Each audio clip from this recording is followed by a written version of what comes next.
하나님께서 우리에게 주신 말씀은 구약성경 열왕기상 18장 41절부터 46절까지입니다. 구약성경 열왕기상 18장 41절부터 46절까지 찾아 함께 봉독하도록 하겠습니다. 엘리야가 아합에게 이르되 올라가서 먹고 마시소서. 큰 비 소리가 있나이다. 아합이 먹고 마시러 올라가니라. 엘리야가 갈멜산 꼭대기로 올라가서 땅에 꿇어 엎드려 그의 얼굴을 무릎 사이에 놓고 그의 사환에게 이르되 올라가 바다 쪽을 바라보라. 그가 올라가 바라보고 말하되 아무것도 없나이다. 이르되 7번까지 다시 가라. 7번째 이르러서는 그가 말하되 바다에서 사람의 손만한 작은 구름이 일어나나이다. 이르되 올라가 아합에게 말하기를 비에 막히지 아니하도록 마차를 갖추고 내려가소서 하라 하니라. 조금 후에 구름과 바람이 일어나서 하늘이 캄캄해지며 큰 비가 내리는지라. 아합이 마차를 타고 이스라엘로 가니 여호와의 능력이 엘리야에게 임하매 그가 허리를 동이고 이스라엘로 들어가는 곳까지 아합 앞에서 달려갔더라. 아멘. 구름과 바람이라는 제목으로 말씀을 주셨습니다. 늘 설교를 받고자 기도하면 두렵고 설레이는 일들이 어떤 의식과 계획과 생각을 갖게 하지 아니하시고 주님이 나와 우리 교회를 위하여 그 제목부터 선택을 하고 내용을 주십니다. 구름과 바람이라, 구름과 바람이라. 그런데 본문을 받고 나서 정해 주셨는데 오늘 이 본문 안에 구름과 바람이라는 단어가 더 나와서 혼자 많이 놀라기도 하고 참 은혜를 많이 스스로 받고 또 여러분과 오늘 나누기를 위하여 나왔습니다. 잘 아시는 것처럼 주님께서 승천하실 때도 구름을 타고 올라가십니다. 그리고 그 구름으로 가리워져 보이지 않게 되시고 또 그 주님이 재림하실 때에도 올라가신 것을 본 그대로 구름을 타고 오실 것을 성경은 사도행전 1장에서나 요한계시록에서나 말씀을 하고 있습니다. 그러므로 우리는 이런 이야기를 합니다. 구름이 무엇인가? 구름은 예수님의 전용기다. 농담도 같고 실제 맞는 말도 같아요. 그런데 이렇게 예수님이 구름을 타고 올라가시고 구름을 타고 오시는 그것 외에도 성경에 보면 구름이라는 그 존재가 굉장히 많이 나오고 또 구름 속에 다양한 은혜의 의미를 갖고 있음을 우리가 짐작할 수 있습니다. 특별히 오늘 본문에도 보면은 3년 6개월, 3, 4년 동안 이스라엘은 하나님의 진노 가운데서 비가 내리지 않고 이슬이 맺히지 않아요. 그러므로 대기근과 흉년으로 초목들이 마르고 물의 근원이 마르고 사람들도 죽어가고 있을 때였습니다. 우상 숭배와 악행을 책망하고 하나님의 거룩한 권능 가운데 그것을 척결했다 생각한 엘리야가 이제 하나님 앞에 비를 달라고 간구를 합니다. 그런데 그 비를 달라 간구하면서 자기 사환에게 묻습니다. 뭐 좀 비가 오는 징조가 있는가? 그럼 자기가 직접 보지. 이 엘리야의 기도 자세를 보면은요, 땅에 완전히 무릎을 꿇고 엎드려서 그 머리를 무릎 사이에 처박은 상태예요. 즉 아무것도 보고 듣지 않아. 완전히 복종하고 철저히 의존하는 그 자세예요. 그리고 오로지 이 메마른 땅, 죽음의 땅에 하나님의 생명과 은혜의 단비가 쏟아지기를 목숨을 걸고 기도하고 있었어요. 한 번, 두 번, 세 번, 7번까지 그리 합니다. 그때 그 사환이 바다 저 끝에 사람의 손바닥만한 구름이 보입니다. 그러자 큰 비가 쏟아질 것이가 왕에게 먼저 내려가라고 해라. 그리고 구름과 바람이 일어서 곧 비가 강력하게 쏟아지는 그 내용이 오늘도 나와 있습니다. 자, 그럼 먼저 성경 전체와 오늘 본문에서 구름은 무엇이냐? 그 중에 첫째가 주님 자신이시다라는 겁니다. 한마디로 오늘 본문에도 멸망의 땅, 저주의 땅에 구원을 주실 그리스도가 오실 것을 말씀합니다. 그것이 바로 구름이요, 그 구름 속에서 쏟아지는 장대비, 그것으로 그리스도가 오셔서 죄악의 인간을, 이스라엘을 구원하실 것을 상징하는 표현입니다. 자, 그러면 왜 구름을 주님이라고 성경은 의미하고 있는가? 그 첫째가 하나님과 그 백성 사이의 중보자입니다. 그러면 구름이 주로 어디에서 나오느냐면은 출애굽기 19장 9절에 모세와 이스라엘 백성들에게 하나님께서 시내산에 강림을 하십니다. 그런데 맹렬히 타는 불로 나타나실 때에 백성들하고 그 여호와의 불 강림하심 사이에 빽빽한 구름이 둘러져 있습니다. 불이 있으니까 구름이 있다, 그럴 리가요. 분명히 불은 불이요, 구름은 구름으로서 있습니다. 근데 거기서 뭐라고 하시냐면 여호와께서 모세에게 이르시되 내가 빽빽한 구름 가운데서 네게 임함은 내가 너와 말하는 것을 백성들이 듣게 하며 또한 너를 영영히 믿게 하려 함이니라. 모세가 백성의 말을 여호와께 아뢰었으므로 라고 말합니다. 출애굽기 19장 16절부터 보면 셋째 날 아침에 우레와 번개와 빽빽한 구름이 산 위에 있고, 상상해 보시기 바라요, 여러분. 나팔 소리가 매우 크게 들리니 진중에 있는 모든 백성이 다 떨더라. 모세가 하나님을 맞으려고 백성을 거느리고 시내에서 나오매 그들이 산 기슭에 서 있는데 시내산에 연기가 자욱하니 여호와께서 불 가운데서 거기 강림하심이라.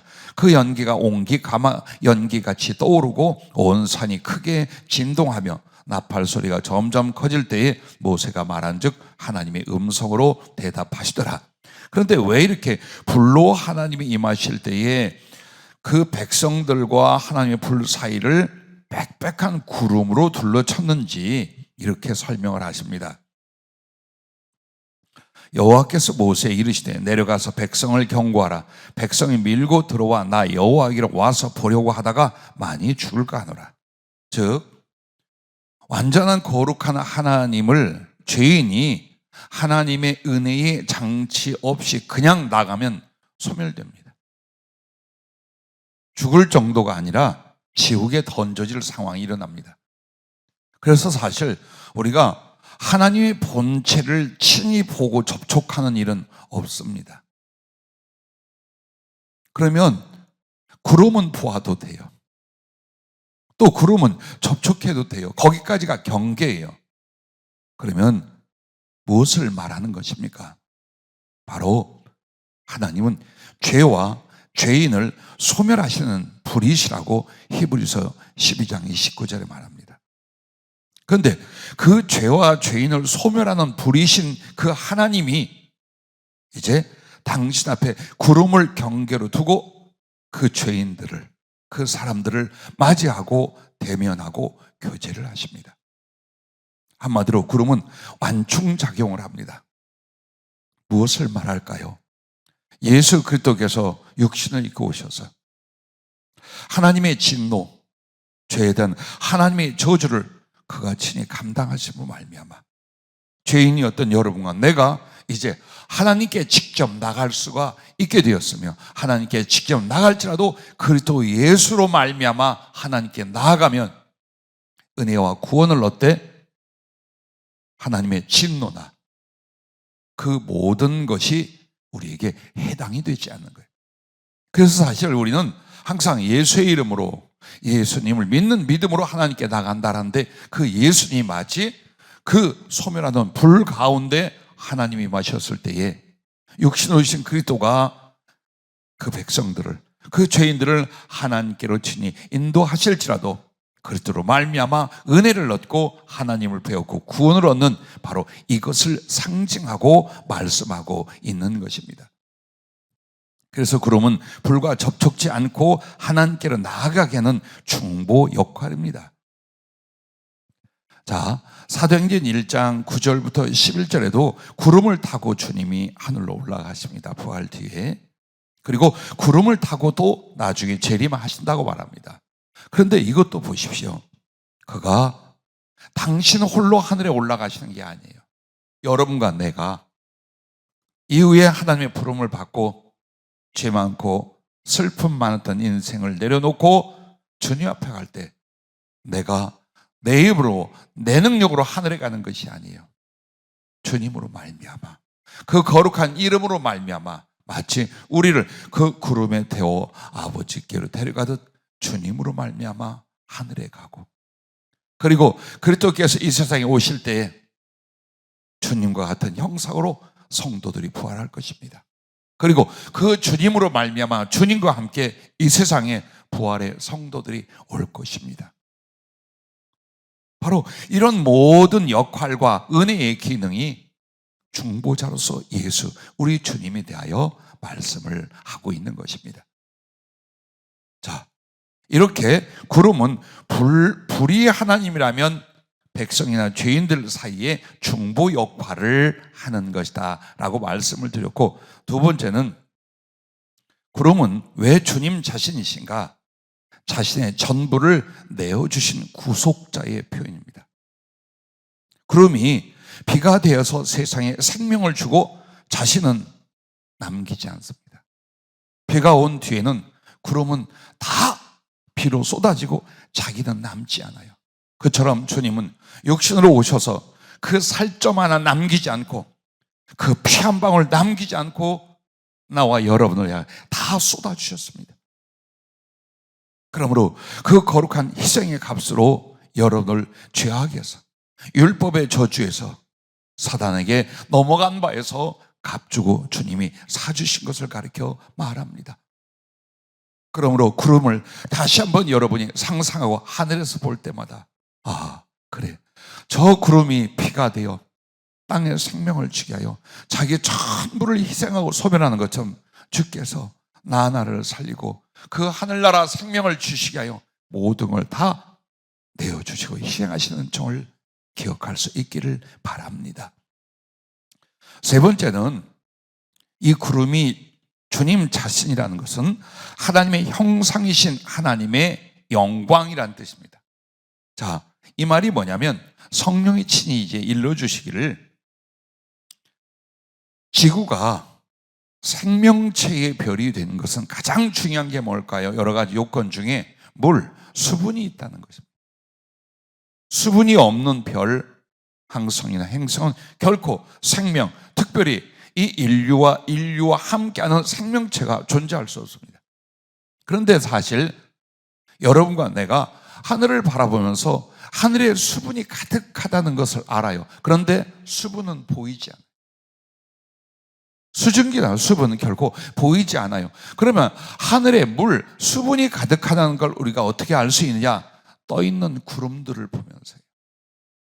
이와 같이 영이신 하나님은 인간의 눈으로 식별하고 볼 수가 없어요.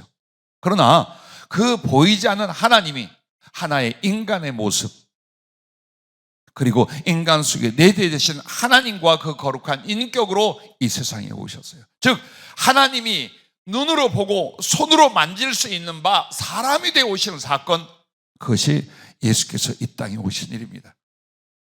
그러므로 제자들이 물었어요. 저기 주님, 아버지를 좀 보여주세요.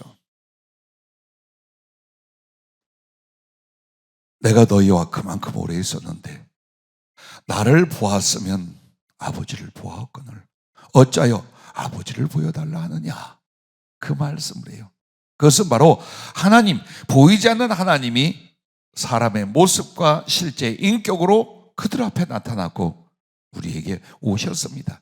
그처럼 수분은 보이지 않으나 하늘에 있는 그 수분이 구름의 형상이 될 때 우리가 하늘에 물이 있고 그 물이 구름이 되어 비가 되어 내린다는 걸 아는 것처럼 바로 보이지 않는 하나님의 형상이 예수님이요, 또한 구름은 그렇게 하늘에만 있었던 것이 아니라 하나님의 성막을 제작했을 때에 그 성막 안에 가득했습니다.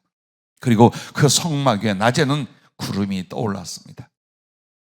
그 구름을 가리켜서 쉐키나라고 하는데, 그거는 하나님의 임재, 즉 하나님의 영광이 충만한 구름이라는 의미를 갖습니다. 즉 바로 구름은 보이지 않는 하나님의 형상이며 보이지 않는 하나님의 영광으로서 그 아들 예수 그리스도를 나타내시는 것임을 믿으시기를 바랍니다. 자, 두 번째로 구름은 주님 당신 자신이시면서 무엇을 말하느냐? 주님이 주실 모든 은혜를 가리켜 말합니다. 그래서 이 구름이 나타내는 의미 중에 첫째가 하나님의 언약입니다. 창세기 9장 13절에 보면은 노아 때의 홍수가 지구를 다 덮어버립니다. 그리고 육지의 모든 생명체가 다 죽게 됩니다.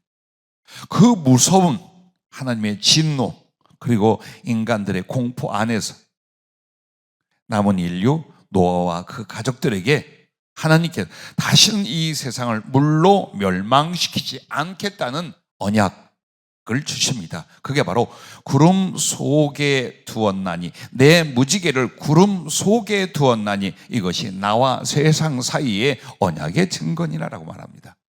아마도 여러분은 무지개가 하나님의 세상을 물로 심판하지 않는다는 언약이라고 생각할 거예요. 그러나 무지개라고 말하지 않고 그 무지개가 어디에 있느냐? 구름 속에라고 성경은 정확히 말을 하고 있습니다. 그러면 이게 하나님의 언약으로서의 그 구름과 무지개를 나타내는데, 자 보십시오. 하나님께서 우리에게 언약을 주시고 약속을 주신 제일 중요한 핵심이 구원입니다. 구원과 함께 모든 필요를 또 하나님은 약속 중에 주십니다. 그런데 정말 하나님께서 우리를 구원하시고자 약속으로 무엇을 두셨느냐? 육신으로 오신 예수 그리스도, 그분이 구원의 언약이십니다. 즉 구름을 나타내는 거예요. 그리고 육신으로 오신 우리 주 예수 그리스도가 하나님의 구원의 언약이라면 그가 우리를 위하여 흘린 피는 언약의 증표라고 합니다. 하나님께서 우리와 언약을 맺으신 걸 뭘로 알 수 있느냐? 우리를 구원하시고 우리의 하나님이 되신다는 그 언약을 듣기는 했다만 무엇으로 우리가 그걸 알 수 있느냐? 하나님께서 그 아들을 육신으로 보내시고 십자가에서 피를 쏟으심으로 말미암아 그 피가 하나님이 여러분과 나의 죄를 사고 구원하신다는 언약의 증표가 되었습니다. 증표는 알겠는데 무슨 우리가 확인할 만한 게 있지 않는가? 하나님께서 우리를 구원하시고 우리 하나님이 되심에 대해서 우리가 뭐 좀 이렇게 증거가 되고 확증할 것이 있는가? 예, 있습니다. 그것이 바로 성령님이십니다. 그 성령님이 바로 언약의 보증, 구원의 보증이십니다. 그래서 구름이 주님이라면 그 구름 속에 나타난 무지개는 바로 그리스도의 피의 언약의 증표와 성령으로 말미암는 구원 언약의 확증, 보증을 가리켜 말합니다. 그래서 구름하면 하나님의 은혜 중에 그분이 우리를 구원하시고 또한 그분의 모든 말씀으로 주시는 언약을 말한다. 이것을 잊지 마시길 바랍니다. 그래서 오늘 본문에서도 보면요, 이 바짝 말라버린 대지, 죽음의 땅에 뭐가 먼저 나타납니까? 저 바닥 끝에 손바닥만한 구름 하나가 나타납니다. 갑자기 목숨을 걸고 기도하는 엘리야를 통하여 구름이 하나 나타납니다. 그런데 그 구름 한쪽을 보고 큰 비가 이 나라 전체에 쏟아질 걸 믿었어요. 왜? 그 구름은 하나님의 약속이라고 믿었기 때문에. 오늘 여러분과 나는 천국에 가본 적이 없습니다. 지옥을 본 적도 없습니다. 죽음 뒤에 무슨 일이 일어나는지도 모릅니다. 그러나 믿고 우리의 존재와 영혼과 삶과 미래를 다 하나님 앞에 드립니다. 왜? 그분의 언약을 믿고 그분의 약속을 믿고 그렇게 합니다. 그러므로 구름을 보면 비가 분명히 올 것이라고 믿는 것처럼 우리는 그분의 언약과 말씀만으로 그의 구원, 그분의 나라, 그분의 사랑을 믿는 것입니다. 그리고 그 비구름 뒤에 반드시 비가 오는 것처럼 하나님은 주신 모든 언약을 이 땅에서 우리의 심령과 그리고 미래와 하늘에서 그대로 말씀대로 언약대로 이루시는 줄로 믿으시길 바랍니다. 할렐루야. 그 하나님을 찬양합니다. 할렐루야. 자, 하나님이 언약으로서 은혜를 말하고 그 다음에 이 구름이 두 번째는 주실 모든 은혜 중에 말씀과 성령의 단비를 가리켜 말합니다. 자, 구름이 그리스도의 몸이라면 찢어주신 살은 생명의 떡 말씀으로 우리에게 주어집니다. 그리고 흘리신 피는 씻어 거듭나게 하시는 성령으로 우리에게 주셨습니다. 즉 우리 주님께서 당신의 몸이 구름이라면 그 구름에서 피가 내립니다. 그 피는 생명을 주고 풍성을 줍니다. 그런데 오늘 그리스도의 그 몸을 찢어서 우리에게 뭘 주느냐? 살과 피라고 말씀을 합니다. 그 살과 피가 하나님의 생명을, 하나님의 죄사함을, 하나님의 사랑을, 하나님의 모든 것을 주는데 바로 주님의 몸을 가리켜 생명의 떡이라 말합니다.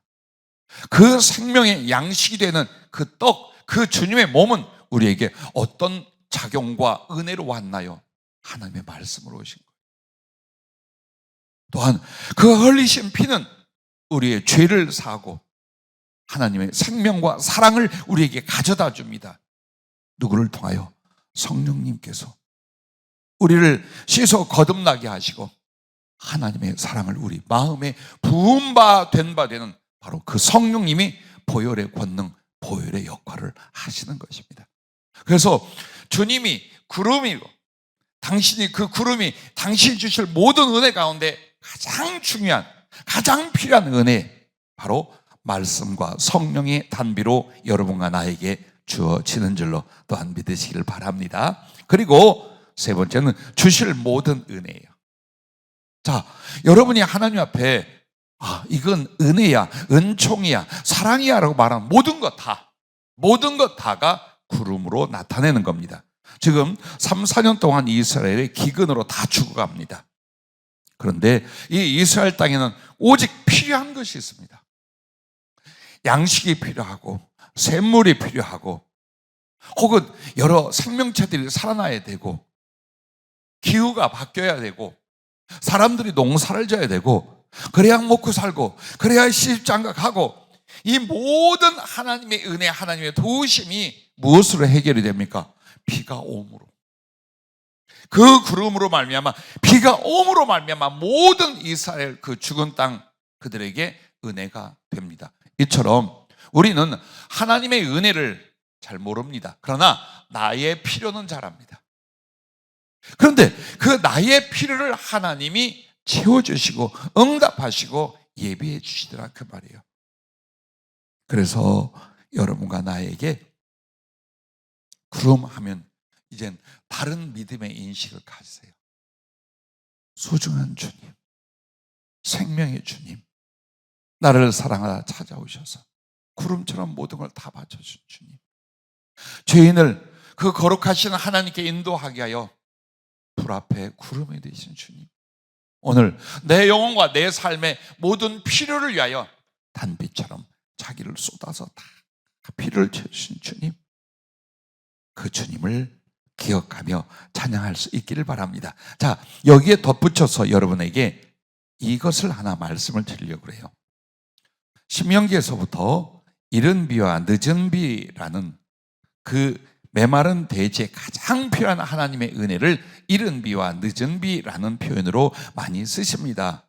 그러면 이스라엘 땅에 그 농사 짓는 게 우리하고 좀 다릅니다. 이른 비가 언제냐면 씨를 뿌리는 10월에서 11월쯤입니다. 그때 비가 와야 땅이 씨를 받아 발화시키고 키울 수가 있어요. 이렇게 해서 오는 비를 이른 비라고 말합니다. 그리고 늦은 비는 3, 4월쯤에 결실기예요. 그 비가 와야 제대로 풍년을 이루고 결실할 수 있는 상황을 만들 수 있어요. 그리고 그 중간 사이는 겨울에 우기가 있어요. 근데 주님이 이른 비와 늦은 비의 은혜라는 말씀을 씁니다. 그럼 이 이른 비도 늦은 비도 어디에서 옵니까? 구름에서 오게 됩니다. 주님으로 말미암아 이른 비와 늦은 비의 은혜를 주시는데, 그 이른 비와 늦은 비의 상징과 은총이 뭐냐? 뿌리게 하심과 거두게 하심이라는 거예요. 내 인생과 영혼, 내 삶의 모든 뿌리고 심은 것은 뭐냐? 하나님의 은혜였다는 거예요. 그리고 그것을 거두어 결실하는 내 영혼과 내 삶은 역시 하나님의 은혜, 그리스도의 은혜라는 것을 우리에게 가르쳐 주시는 거예요. 그러므로 나라는 존재와 하나님께 받는 그 모든 은총의 알파와 오메가가 바로 주님이요, 주님이 구름으로 피로 표현하는 그 은총이라는 거예요. 동시에 이 땅에서 평안을, 그리고 우리의 끝에서 영원한 안식을 준다는 거예요. 그게 바로 이른 비의 은혜와 늦은 비의 은혜로서 표현을 합니다. 그리고 이제 우리가 혹시 교리적으로, 성경 교리적으로 볼 때에 이른 비와 늦은 비는 뭘 나타내냐? 그리스도의 초림과 재림을 가리킵니다. 자, 예수 그리스도가 사람으로 처음 세상에 오심으로 말미암아 이제 우리에게 구원의 씨를 뿌리게 하셨습니다. 그리고 그 구원의 씨가 자라나서 결실하는 것은 그리스도가 다시 오신 재림 때입니다. 그래서 이른 비와 늦은 비는 그리스도의 초림과 재림을 가리키고, 또한 율법과 복음을 가리킵니다. 모세를 통하여 율법을 주심으로 말미암아 하나님의 말씀 속에서 하나님의 존재, 그리고 죄에 대하여 구원의 필요에 대해서 알려주시지요. 그리고 나서 그 뒤에 예수 그리스도가 오심으로 말미암아 복음을 우리에게 주셨습니다. 그 복음은 율법의 요구를 충족케 하며 구원을 주고 은총을 주고 하나님의 사랑을 주는 것이었습니다. 또한 이른 비와 늦은 비의 은혜라는 건 오순절에 제자들에게 120명 성도에게 성령이 강림을 합니다. 그리고 나서 예루살렘과 유다와 사마리아 땅끝까지 성령 충만한 교회의 시대가 오게 됩니다. 그리고 그것은 오늘 우리여야 합니다. 우리는 옛날에 성경에 보니까 2000년 전에 이와 같이 놀라운 역사 표적이 있어서 안 믿어서 그랬나 봐, 그때는. 지금은 그런 때가 아니요. 예루살렘 부어지는 그 성령의 강림은 이른 비의 은혜라면, 이제 우리는 어때요? 성령 충만한 그리스도로, 하나님의 생명으로, 그의 사랑으로 넉넉히 전하며 많은 영혼을 주 앞에 구원할 성령 충만한 교회와 성도가 돼야 될 줄로 믿습니다. 또한 이른 비와 늦은 비의 은혜란 선택과 구원이에요. 하나님의 선택이 이른 비의 은혜로 있었다면 그 결과는 우리가 늦은 비의 은총, 구원을 얻게 되는 겁니다. 또한 이른 비가 부르심이라면 늦은 비는 성령으로 거듭난 하나님의 생명과 자녀가 되는 걸 그렇게 말합니다. 또한 이른 비의 은혜가 하나님께 부름을 받아 천국에 가는 것이라면 늦은 비의 은혜는 부활 영광에 참여하는 것입니다. 또한 여러분과 나의 삶 속에서 연단이 이른 비의 은혜라면 하나님이 들어 쓰시면 바로 늦은 비의 은혜라 말할 것입니다. 또한 여러분이 기도할 때에 먼저 주시는 말씀의 응답이 이른 비 은혜라면 그 말씀 주심이 성취되는 역사는 늦은 비 은혜다. 할렐루야. 이렇게 믿고 적용할 수 있기를 바랍니다. 자, 그러면 이제 구름이 주님과 당신이 주신 모든 은혜면 이제 바람이 무엇입니까? 자, 바람이라고 말하면 구름은요, 오직 바람으로 움직이고 바람이 구름을 이끌어옵니다. 그래서 45절 말씀에 보면 조금 후에 구름과 바람이 일어나서, 그렇습니다. 구름만 일어나면 안 돼. 그 자리에 있을 거예요. 그런데 그 구름과 바람이 일어나서라는 말을 보세요. 구름을 바람이 조종하고 이끌어옵니다. 그러므로 주 예수 그리스도 그분과 그분이 주실 모든 은혜는 무엇을 통하여? 바람을 통하여 우리에게 오는 줄로 믿습니다. 그러면 바람이 뭐냐? 첫째, 하나님의 뜻입니다. 즉 우리 주님이 세상에 육신을 입고 구주로서 오신 것은 우리를 구원하기 위함입니다. 근데 우리를 그 구원하기 위해 그리스도 예수께서 어찌 오셨느냐? 하나님 아버지의 기뻐하신 뜻대로 라고 에베소 1장 3절부터 5절에 말씀을 합니다. 찬송하리로다 하나님 곧 우리 주 예수 그리스도의 아버지께서 그리스도 안에서 하늘에 속한 모든 신령한 복을 우리에게 주시되 곧 장사전에 그리스도 안에서 우리를 택하사 우리로 사랑하셔서 그 앞에 거룩하고 흠이 없게 하시려고 그 기쁘신 뜻대로 우리를 예정하사 예수 그리스도로 말미암아 자기의 아들들이 되게 하셨으니, 예수 그리스도가 구세주로 오는 것도 우리를 구원하는 것도 누구로 말미암아? 하나님의 기뻐하신 뜻대로라는 겁니다. 즉 주님이 세상 오신 것과 여러분을 구원하고 여러분에게 은혜로 베풀어지는 모든 그 배경은 그 구름을 불어오게 하신 하나님의 뜻이라는 거예요.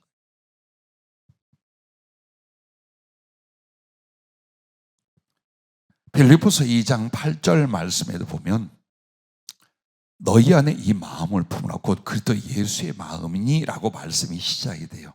그리고 그분은 하나님의 본체예요. 즉 하나님 당신 자신이에요. 그럼에도 하나님과 동등됨을 취할 것으로 여기지 아니하시고 그분의 겸손과 순종을 보여줍니다. 사람의 형체로 오셔요. 그리고 죽기까지 복종하셨다고 말합니다.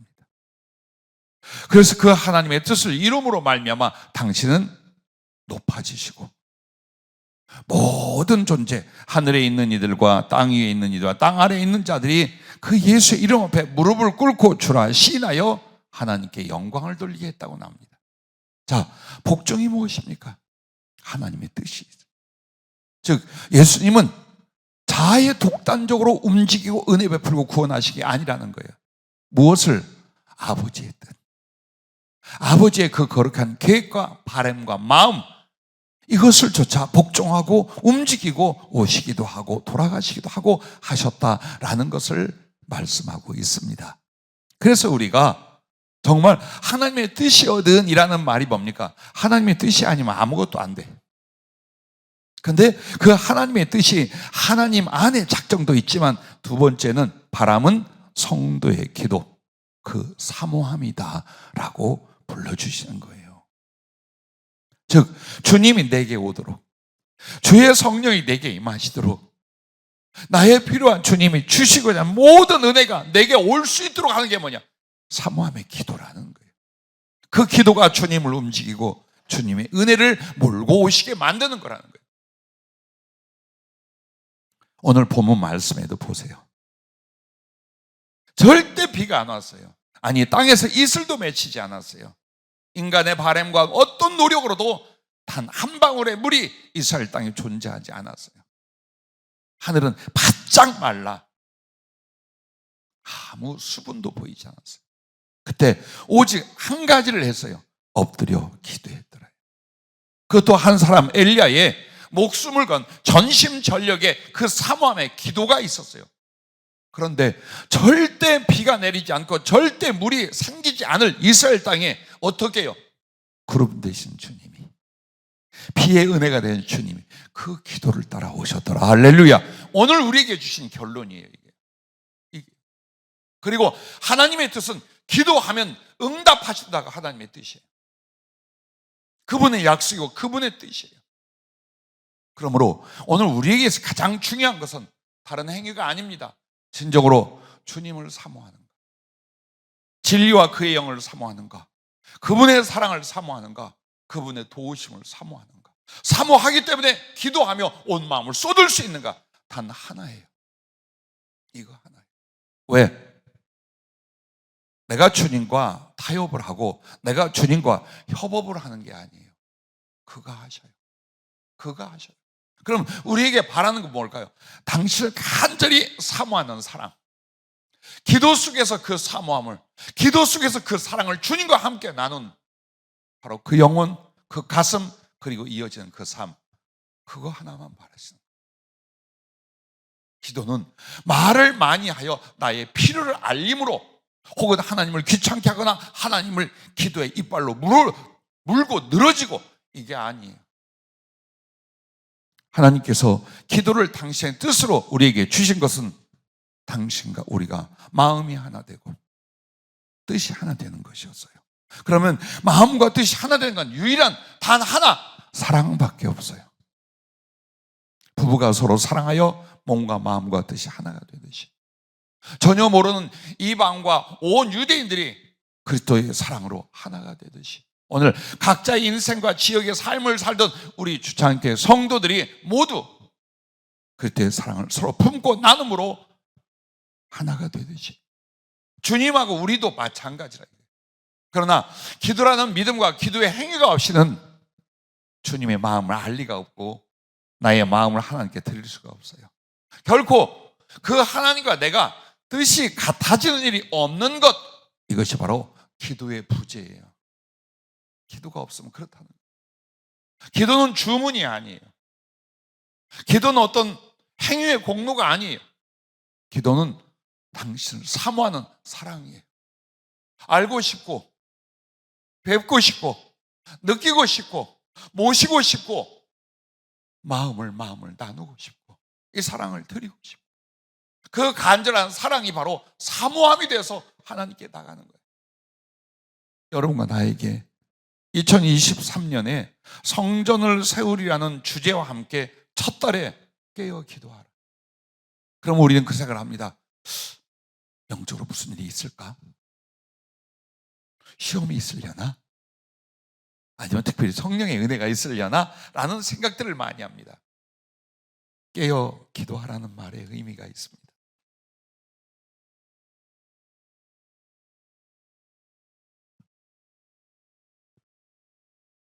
기도가 바람이라고 그랬잖아요.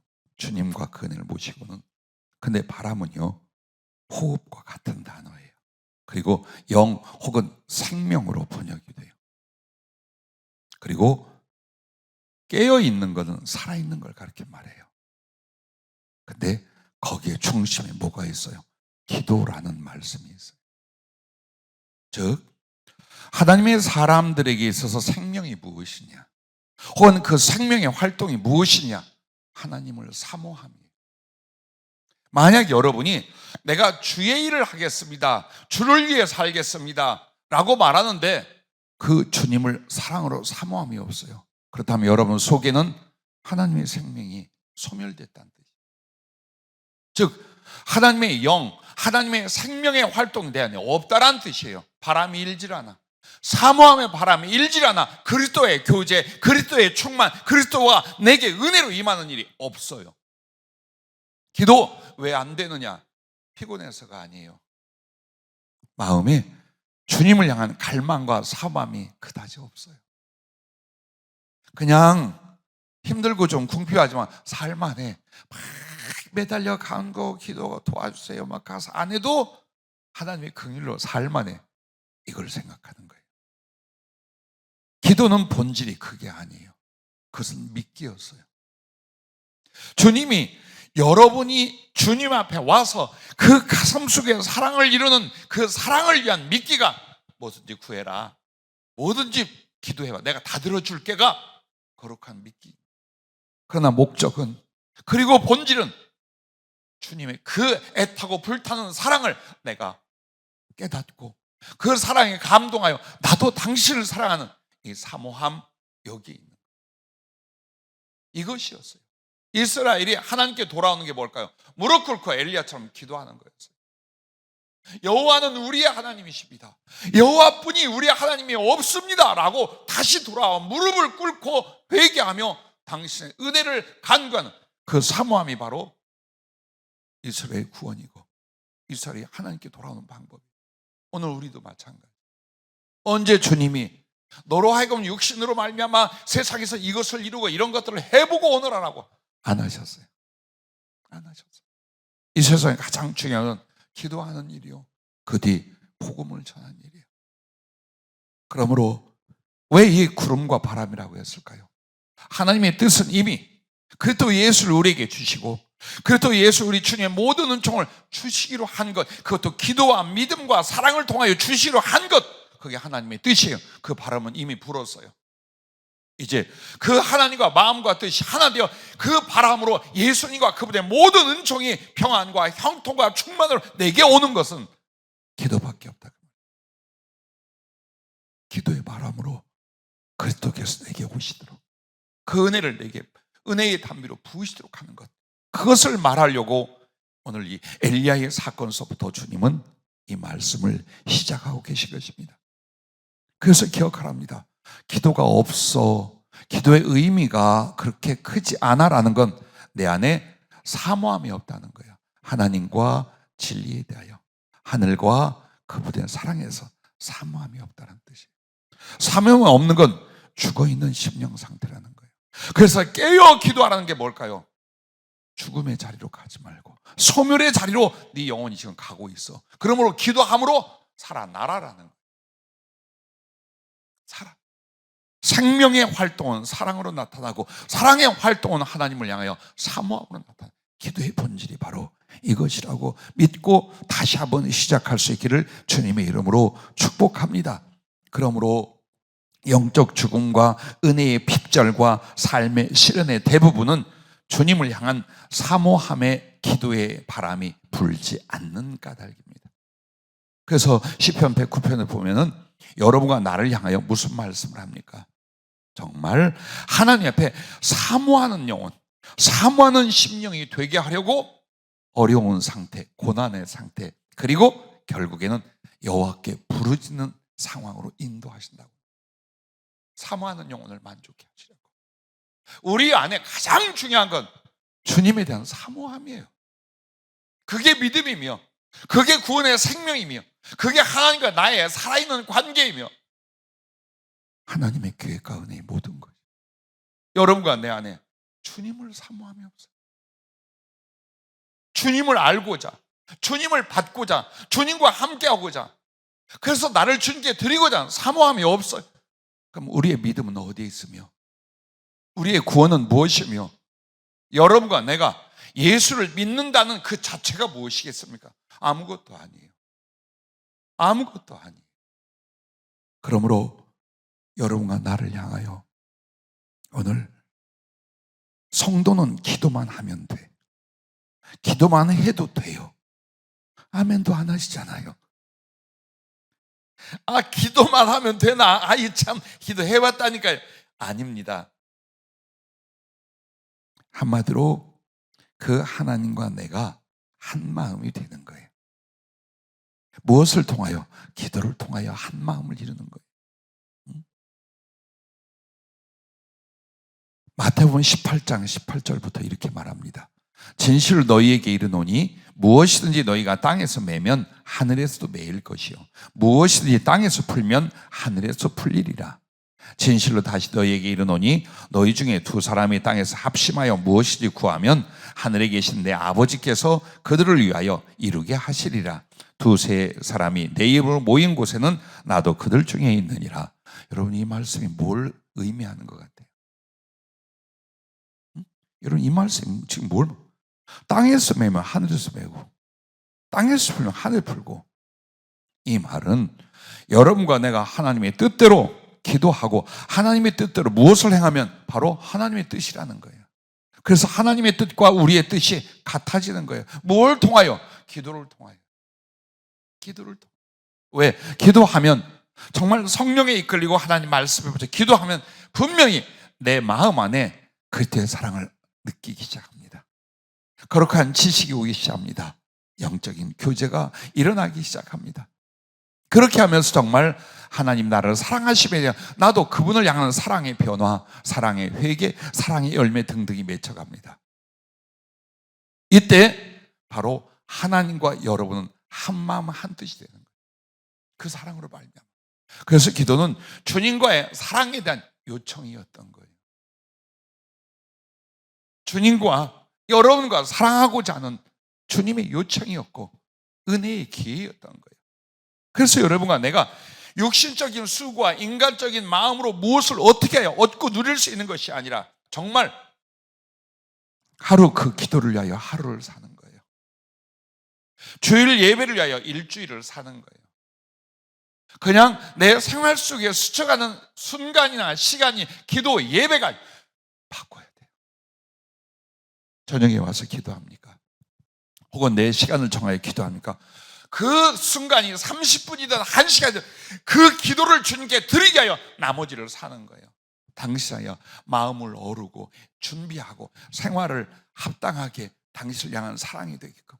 그래서 그 기도의 자리에 가서 이 가슴 속에 당신에게 순종이나 변화나 사모함이나 그리움이나 그 사랑을 고백하고 사랑의 예물을 주 앞에 드리는 거예요.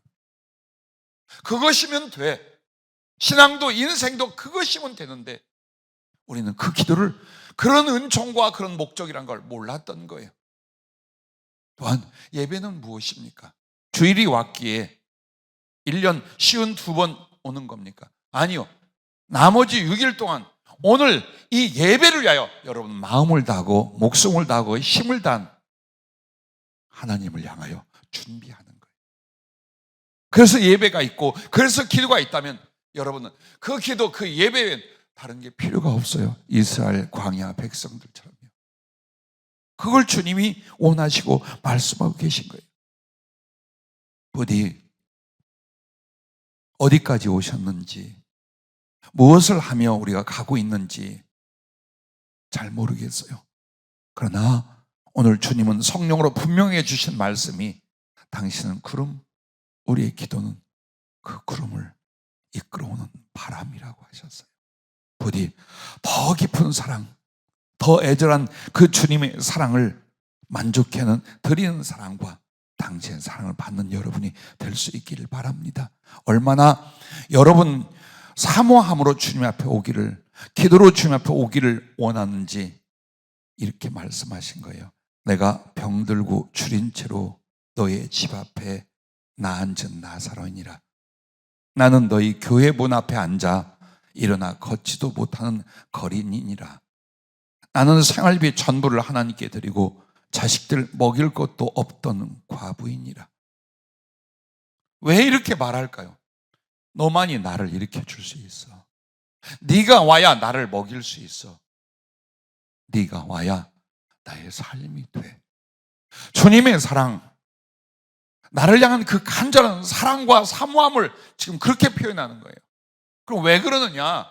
나는 오직 네가 주는 것이 아니면 먹을 수도 마실 수도 없느니라. 왜 주님이요? 왜 하나님이 뭐가 부족한데요? 이렇게 말씀하신 이 가슴이요. 나는 오직 너 하나밖에 사랑하지 않았기 때문에. 다른 걸 통해서는 원하시지 않는다는 거예요. 다른 어떤 무엇을 통해서도 받고 만나고 대접받는 거 원하지 않는 사랑한 너. 유일하게 사랑하여 모든 걸 바친 너만이 내 사랑에 만족이 되고 내가 살 수 있게 하는 거죠. 기도의 자리를 주님은 이 가슴으로 부르는 거예요. 무엇이면 되고 안 되고의 문제가 아니에요. 그리고 나면 구름은 피를 몰고 오듯이 주님과 나의 사랑, 깊은 교제와 연합 속에서 당신의 모든 은혜가 우리에게 임하여 더 큰 사랑을 이루는 인생이 되게 할 줄로 믿습니다. 우리 함께 기도하겠습니다.